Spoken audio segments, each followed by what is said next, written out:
kitchen to life. And there's a kitchen already in the Annex building in the Stafford County Annex that was being underutilized for the public. And so I've had the inspector come in to look at it to see if we need to add anything before we get it licensed. He said it's great. Where we had to figure out how to get some fire safety stuff going with a door. And so we're waiting on the door to come so that we can install the door.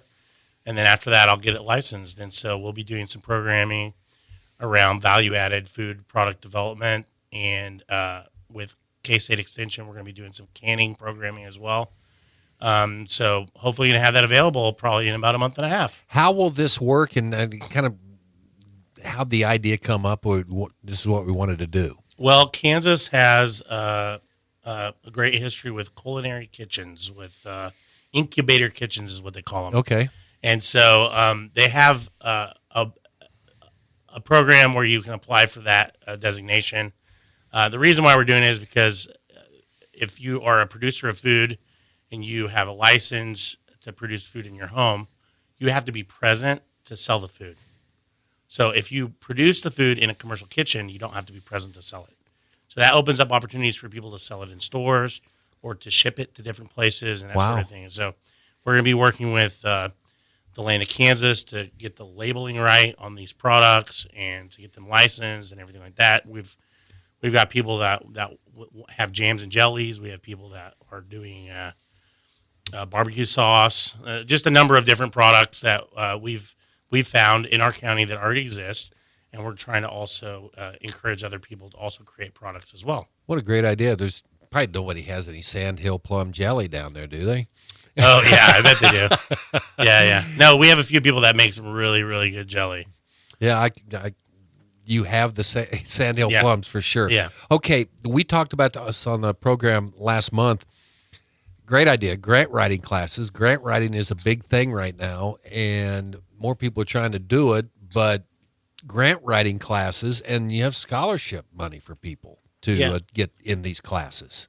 Well, we have a partnership with Network Kansas. They're a really great organization that has funding for e-communities. We're an e-community, which is entrepreneurship community. We're one of those. And so we have access to funds to do programming, different kinds. And I asked for funding to provide scholarships for people to do grant writing classes. So we have two different kinds. One is through Fort Hays State University, and that's an 8-week program. And then there's one that's a 1-day program. That was in Dodge City. I just took people on Tuesday. I took a few people to listen to Nancy Daniels.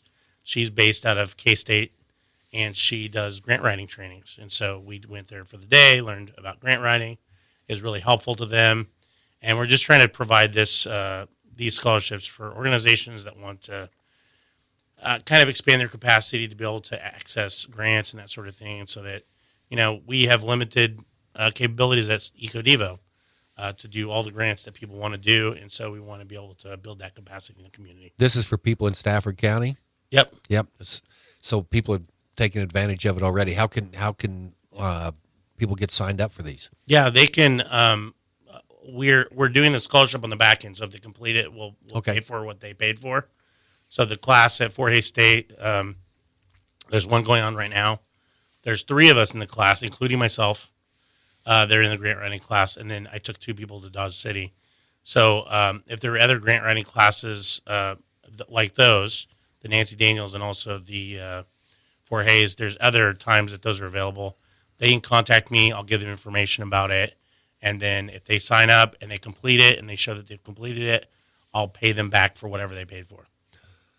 What have you learned so far? Well, in grant writing? Yes. Oh, well, grant writing is interesting. So a lot of people think, oh, there must be a grant for that, or there must be a grant for this. Is there a grant for this? And so one of the things that you have to remember with grant writing is that you need to develop your project first, be shovel ready, then seek the money. Don't try to chase money for projects that are not developed yet. And if you're ready and you can find the money for it, then great. Most grants require you to have matching funds or show some kind of investment on from your side, whether it's in kind or or bank loans, or there's different kinds of money that you can provide to be matching, and so you need to have the matching. Almost all grants don't provide 100% funding for whatever it is you're wanting to do. But So, if you go into this, you need to have that funding taken care of when you Yeah. apply for this, right? You just can't say, yeah, we'll get it later. yeah, a lot of times you have to have a letter from the bank that says that they're giving you this money, or you have to have the donors lined up, or the money in the bank, things like that. Okay, so that's kind of simple, but very important. Yeah, those are some of the important. You things get the that people- projects, you get that in place, and then you go look for the grant. Yeah. Good stuff. Okay. Ryan Russell with us here on Focus on Stafford County. We'll have more of our program coming up right after this. SJN Bank of Kansas knows the value of rural Kansas and is committed to all of the communities they serve, personal to business banking and more. They offer mobile banking options too. Download their app at SJN Bank of Kansas and find them online at sjnbank.com. Serving you since 1905 and with 6 locations. SJN Bank of Kansas in St. John, Maxville, Hudson, Burdett, Greensburg, and La Crosse. Member FDIC. The friendly staff at Stafford County Drug appreciates your patronage. The lobby is open and they offer a convenient drive-up window. They'll even deliver your prescriptions in Stafford, St. John, and Maxville for free. Stafford County Drug knows the value of a hard-earned dollar and wants to work with you and your doctor to make prescriptions easy. For any questions on switching your prescriptions to your local pharmacy, call pharmacist Chris Davis, 620-377-5633. Stafford County Drug, open Monday through Friday, 9 a.m. to 6 p.m.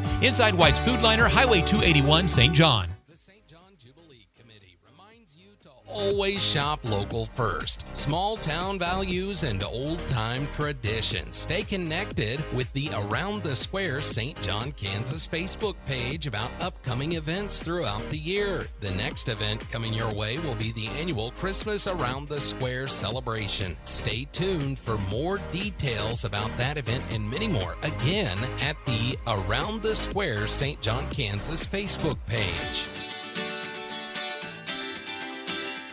Back on Focus on Stafford County today, Ryan Russell, Stafford County Economic Development Director, with us here today. Several topics we're talking about.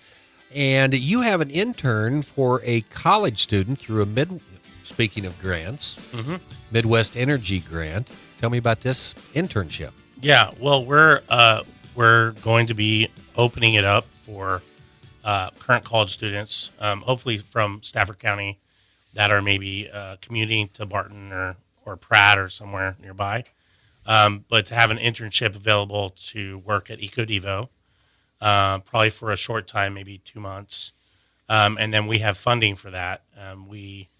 I learned about this grant. I didn't know it existed from Midwest Energy. Somebody that is also in the EcoDevo in our region told me about it, and so I contacted them, Mr. James Wright at Midwest Energy. I contacted him, and they sent us a check for the internship program, and so we're able to do that. I think we're going to be using the intern for our value-added food processing program to help organize events and things like that, and so there'll be more information about that soon, probably next month sometime, to get applications for students to be able to do that with us. And if someone, would they be interested in economic development, or what would their tie be to this, or just something to learn more about skills? Yeah, I think for me personally, I'm always open to when you're young, you need to have a variety of experiences. Sure. And so whether you're going to school for communications or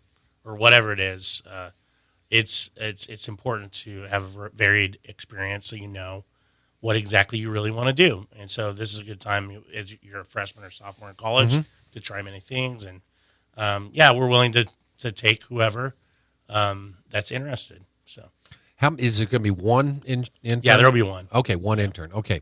I always like to do housing projects. 5 houses in St. John, 4 houses in Stafford.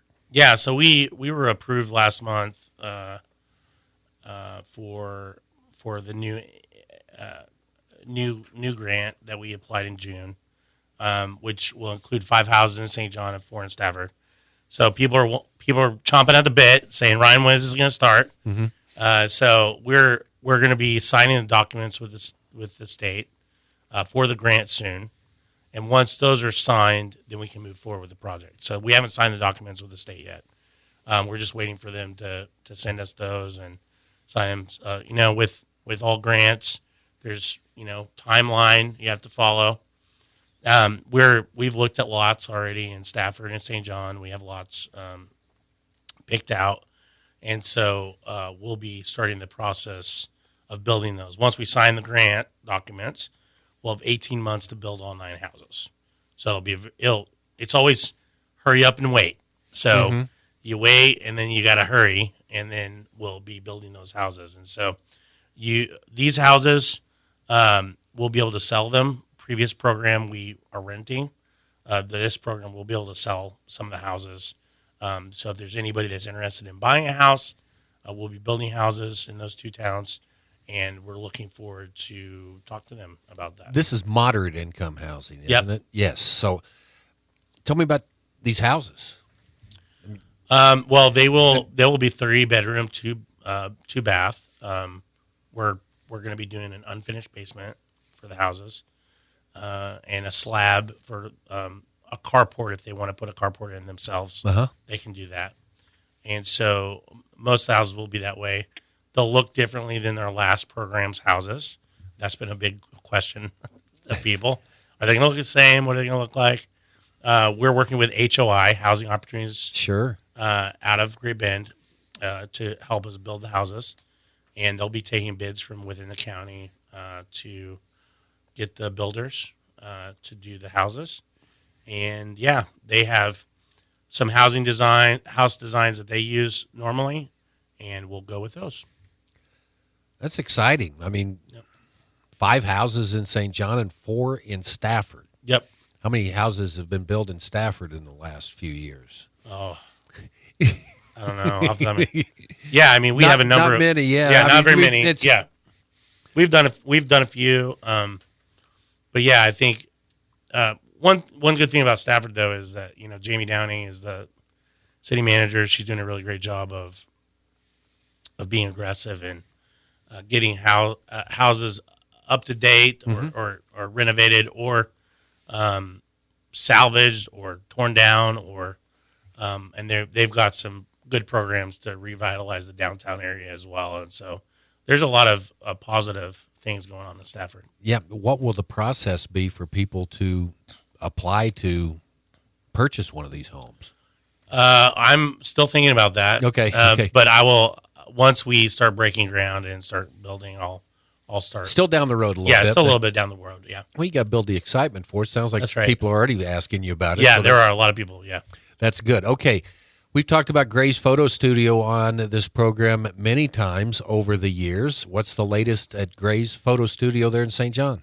Yeah, so we just wrapped up a grant so there's now a bathroom there that works. Okay, that's which is great. Okay. It's got a beautiful tile floor. Carol Long, who does that, and she had some people do the tile floor there. It looks really nice. And then we're in a partnership now with Gray's officially to help them with fiscal sponsorship and administration. So we're going to be helping them with grant writing services as well as implementing the project to finish the building. So I will be helping them finish the building out, and hopefully we'll get the building finished. The inside is still gutted. We have to do a lot of work on the inside of the building to get it completed. Yeah, and this bit of vision has been going on for a while, so we're going to get all this completed. And what are some of the things will be taking place there? Yeah, so they're going to have a resident artist. There's an apartment in the building, so they can stay there. There will be a kitchen, and also there will be a part of it be a museum. On the side of it, there will be a small museum, and then there's going to be a showroom for classes, for art shows, for different things like that. And so it's a really cool project. There'll be events there. There'll be a nice place for people to go to kind of experience history and art. And it'll be really a lot of history in that building too. Yeah. Okay, we're going to take our final break. We'll have more of Ryan Russell here on Focus on Stafford County. Stay with us. SJ&B Bank of Kansas knows the value of rural Kansas and is committed to all of the communities they serve, personal to business banking and more. They offer mobile banking options too. Download their app at SJ&B Bank of Kansas and find them online at sjnbank.com. Serving you since 1905 and with 6 locations. SJ&B Bank of Kansas in St. John, Maxville, Hudson, Burdett, Greensburg, and La Crosse. Member FDIC. The St. John Jubilee Committee reminds you to always shop local first. Small town values and old-time traditions. Stay connected with the Around the Square St. John, Kansas Facebook page about upcoming events throughout the year. The next event coming your way will be the annual Christmas Around the Square celebration. Stay tuned for more details about that event and many more, again, at the Around the Square St. John, Kansas Facebook page.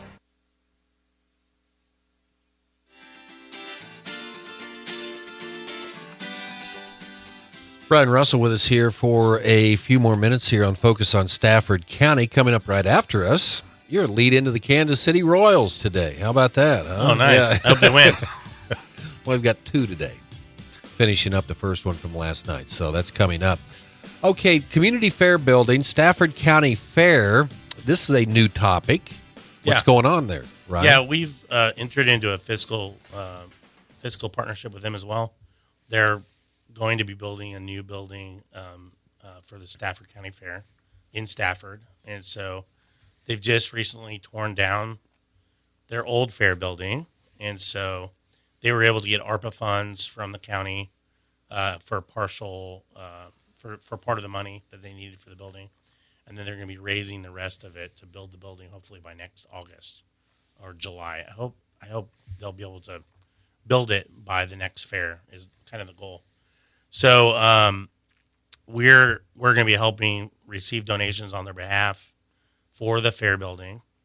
And then I think next week they're going to be starting a program for people that want to donate grain on behalf of the fair building, and it's going to go to our account, and we're going to sell the grain, and that money will go toward building the fair building. So they're going to be doing a number of fundraising activities, and so we'll be helping them in the administration process of receiving the funds, donations, and that sort of thing, and then paying the contractor to build the building and that sort of thing. And so I'm excited about that to help them out with that. And was that fair building like for 4-H projects and things like that? Or yeah, so it's the county fair. Oh, yeah, and sure. so it's the main building for the fair on the fairgrounds. And so and you need a nice building. They wanted to build a new building and put air conditioning in and have it to be multifunctional and that sort of thing. And so that's their goal. Yeah, and that's something.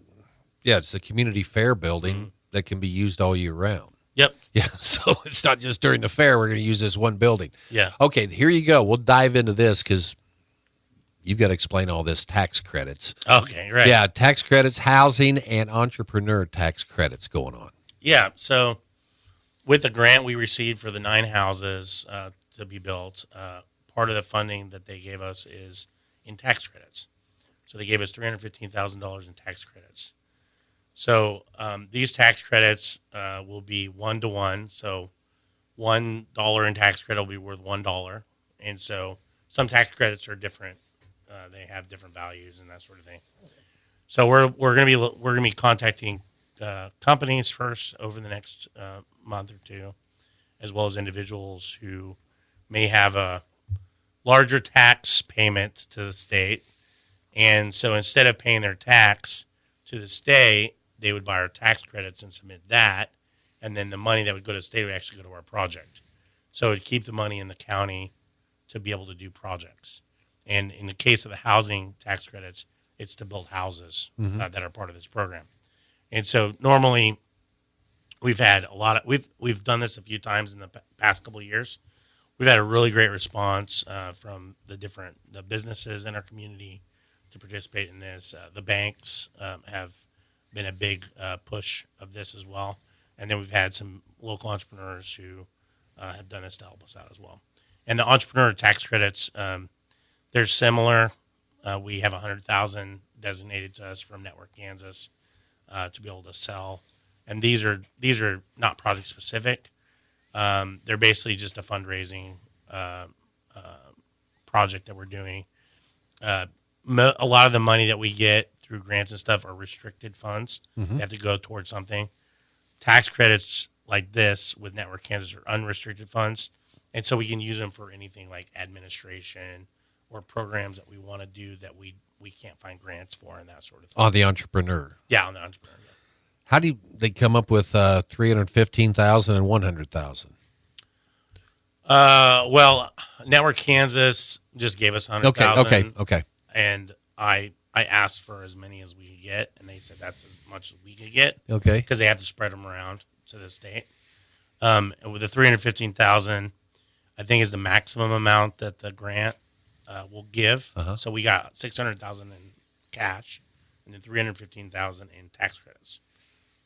And so I think originally their goal with the tax credits for the 315,000 is usually for the developer to use so that they can recoup their money that they pay on taxes. But since we're kind of our own developer, we can sell those tax credits to other people. Okay, so how can people learn more about this or take advantage of this? I will be calling people. I'll be making phone calls. Ryan Russell's going to be calling you. Okay. I'll be calling you, and probably going to be starting that process in the next week or so to start making some initial phone calls and that sort of thing. We won't probably promote this widely because it's only certain people and certain businesses that will take advantage of this. And so I just want to talk about it broadly just so that people know that it's coming. So, yeah. Anything, we've only got about a minute and a half here, so anything new on the Port Authority? Yes, thank you for asking. They had a zoning meeting maybe a week and a half ago, and the zoning board approved a conditional use permit for the port. So that's really a great step. And then there have been some other developments I can't really talk about yet. Right. But there's been some really positive developments that will go toward helping get additional funding for the port. And so Carolyn Dunn is working really hard on that. She's talking to people every day, working on agreements, and talking to there's the BIL, which just came out, which is an infrastructure bill for the state of Kansas. There's a possibility that the port will get some money from that as well to finish out funding for that. So it's happening. It's moving forward. It's been a while. We're just watching this thing come together. That's the way, a little bit at a time, and it's going to be exciting. Ryan, thanks for coming in. Great information today. Have a good trip back. Yep, thanks, Steve. Ryan Russell with us here on Focus on Stafford County on 1590 KVGB, 95.5 FM, Royals baseball time.